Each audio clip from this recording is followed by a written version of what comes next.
Bonjour à toutes et à tous, alors voilà pour la vidéo de cette semaine. J'aimerais absolument aborder un sujet d'actualité bien évidemment parce qu'on s'est rendu compte que ces derniers mois, le monde dans son ensemble est frappé par des catastrophes naturelles hors du commun. On se rend compte que la Californie part dans les flammes, des régions du Canada pareil, la Turquie, la Grèce, Israël aussi, bien évidemment, des incendies aussi en Israël.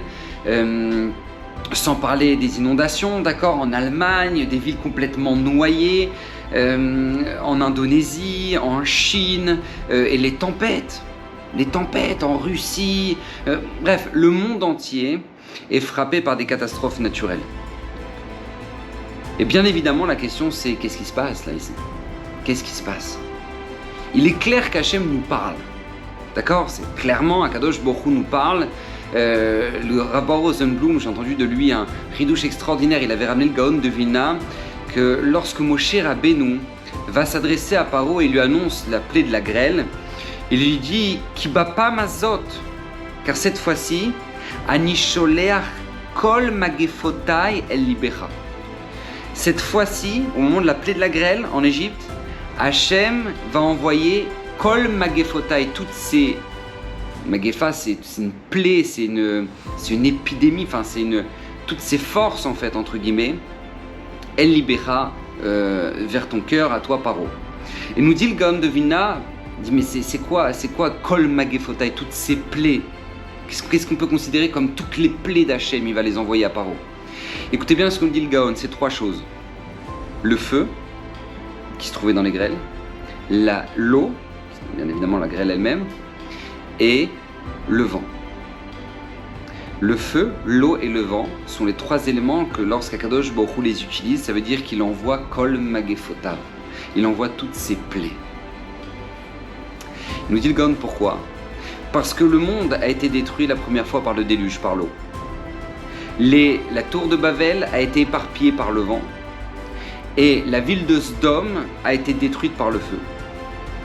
Donc quand Akadosh Baruch Hu nous dit Kol Magefotav, c'est qu'il y aura ces trois éléments. Et là on voit clairement ces derniers mois qu'Akadosh Baruch Hu utilise ces trois éléments à travers le monde. Que ce soit des tempêtes, que ce soit des pluies torrentielles ou que ce soit des incendies. Hachem nous parle. Vous savez, c'est quand une fois il y avait c'était un juif de Chine qui est venu voir le Chafetz Chaim, et puis le Chafetz Chaim lui posait des questions, il dit comment ça se passe là-bas, la vie pour les juifs, pas évident, en Chine, d'accord, pas évident, donc lui effectivement il raconte au Chafetz Chaim que c'est loin d'être évident au niveau de la cacheroute, d'accord, quand les autres mangent du singe et des chauves-souris, toi ça devient vite compliqué, donc effectivement il dit au Chafetz Chaim que c'est vraiment, vraiment compliqué. Et puis il dit qu'est-ce qu'il y a d'autre comme nouvelles de Chine, et il lui dit bah voilà, il y a un barrage qui s'est brisé, et puis il y a eu des milliers de morts, et le Chafetz Chaim il se met à trembler. Le Chafetz Chaim se met à trembler. Et le monsieur en question lui dit au Rav, mais Kvod Harav, qu'est-ce qui se passe, pourquoi vous êtes tellement... Il lui dit mais tu te rends compte? Il lui dit mais Rav, c'est pas des juifs, c'est pas des juifs. Il dit oui mais même, dit le Chafetz Chaim. S'il se passe des catastrophes comme ça, à qui Akadosh Baruch Hu parle? Mais c'est à nous.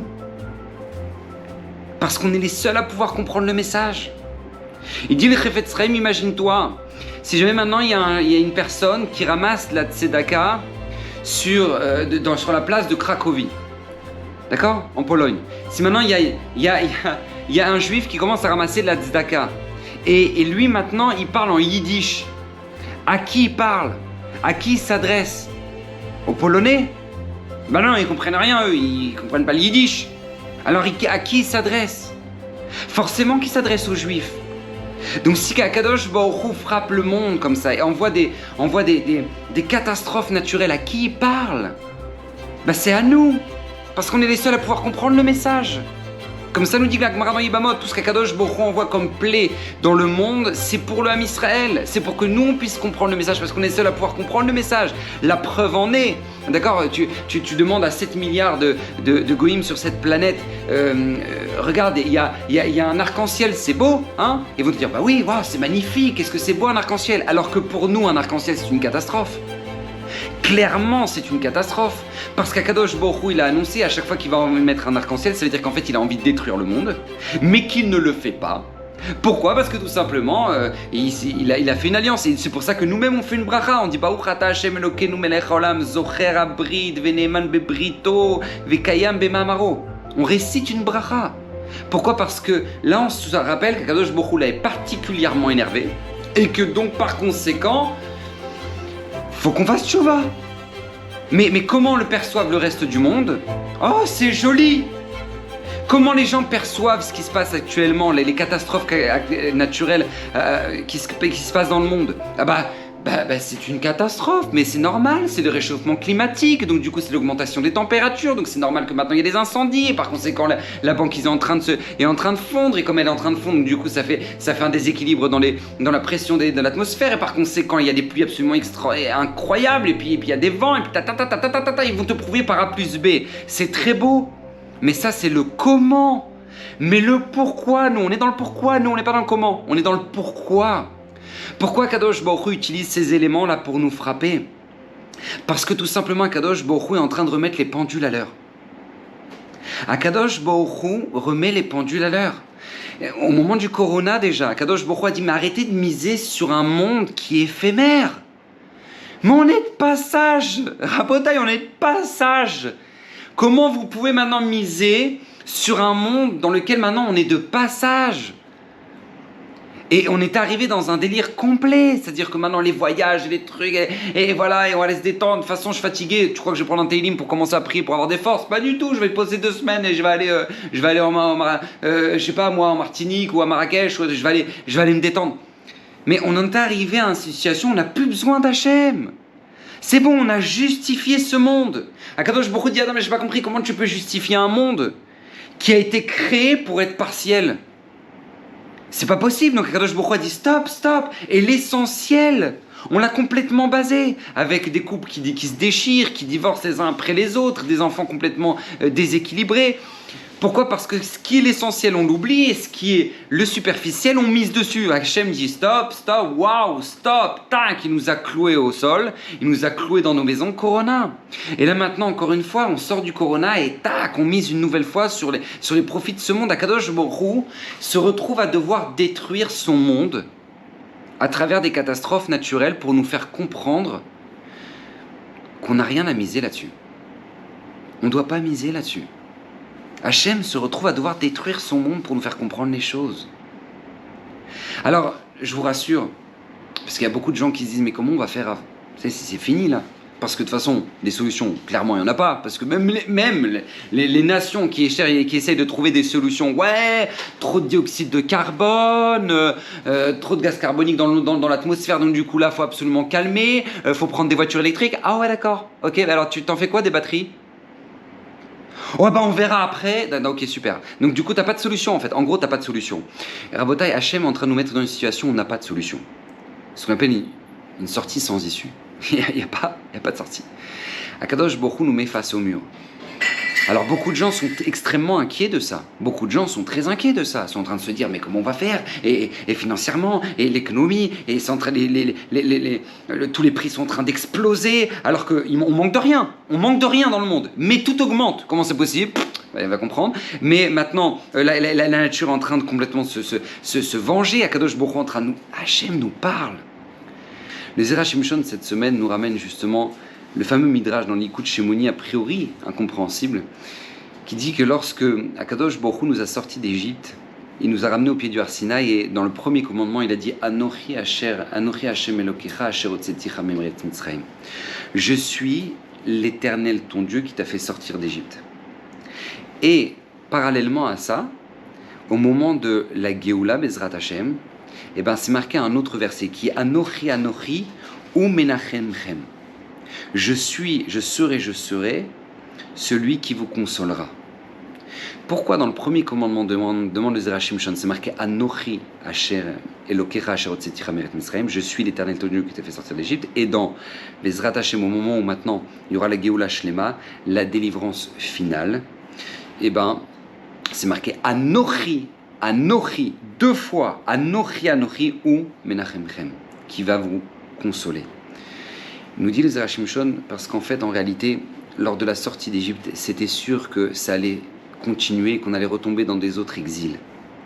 Pourquoi ? Parce que une grande place de la Géoula, de la délivrance qu'on a eue en Égypte, a été faite par Moshe et Aaron, qui sont des êtres humains.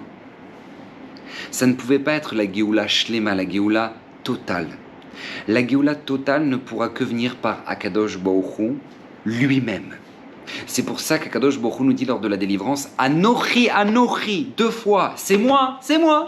Anochi, Anochi, c'est moi qui va vous délivrer. C'est moi. Akadosh Baruch Hu nous met dans une situation actuelle, que ce soit dans les familles, que ce soit à l'échelle mondiale, que ce soit à travers les catastrophes naturelles, où Akadosh Baruch Hu nous dit « C'est moi qui vais vous délivrer. Vous ne pourrez compter sur personne d'autre que moi. » On a un très grand travail de Emouna à faire actuellement. Très très grand travail de Emouna à faire. On se doit de le faire parce qu'il n'y a que comme ça que Baruch Hashem on pourra passer cette période-là. Vous savez, je vous dis honnêtement, clairement les choses, on a une immense chance d'être juif. Parce qu'au moins on comprend les messages et au moins on sait à quoi s'attendre.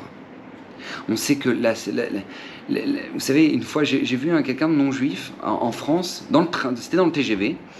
Il m'a dit, je lui ai dit que j'habitais pas en France, j'habitais en Israël. Il m'a dit, vous avez de la chance. Parce qu'avec la situation actuelle, vous avez où partir. Et effectivement, en fait, la chance qu'on a en tant qu'âme Israël, c'est qu'on sait où se réfugier. On sait où se réfugier. Et là où on se réfugie, à toute époque où on s'est toujours réfugié, c'est dans notre émouna. Dans notre confiance que c'est lui qui va nous sortir de ça. C'est lui qui va nous sortir de cette galère. Et Hachem le répète 2 fois, Anochi, Anochi. C'est moi qui vais vous consoler, qui va vous délivrer de cette situation-là. Donc on doit se remettre sur le droit chemin. On doit arrêter de miser sur un monde éphémère. Akadosh Baruch Hu lui-même est en train de nous montrer qu'il détruit son propre monde. Pourquoi ? Pour nous montrer qu'arrêter de miser sur ce monde, sur ces voitures, sur ces maisons. Alors que regardez, avec une pluie, il n'en reste plus rien. Arrêtez de miser là-dessus parce que ça en vaut pas la peine. Misez sur l'essentiel. Misez sur votre émouna, sur la Géoula, sur la présence d'Hachem. Vous savez, on arrive à Rosh Hashanah, très bientôt là, on arrive à Rosh Hashanah et je pense que tout juif se soucie d'avoir sa place à la Beth Knesset, d'avoir acheté sa place pour ses enfants. Mais la question c'est tout simplement, est-ce que maintenant on s'est soucié à Rosh Hashanah, le jour où on fait régner Akadosh Baruch Hu en tant que roi dans ce monde, est-ce qu'on s'est soucié véritablement qu'Hachem ait sa place, qu'Hachem ait sa place à la fois dans le monde, à la fois dans notre vie. C'est ça le véritable souci d'un juif et c'est ça qu'on doit absolument travailler pendant cette période. Si Akadosh Baruch Hu nous a envoyé toutes ces catastrophes justement avant Rosh Hashanah, c'est qu'Akadosh Baruch Hu nous met un rappel. Donc on doit saisir le message, on doit comprendre ça, on ne doit pas rejeter l'effet sur les autres. C'est tout, c'est comme ça, et puis de toute façon tout le monde brûle de l'essence et tout le monde.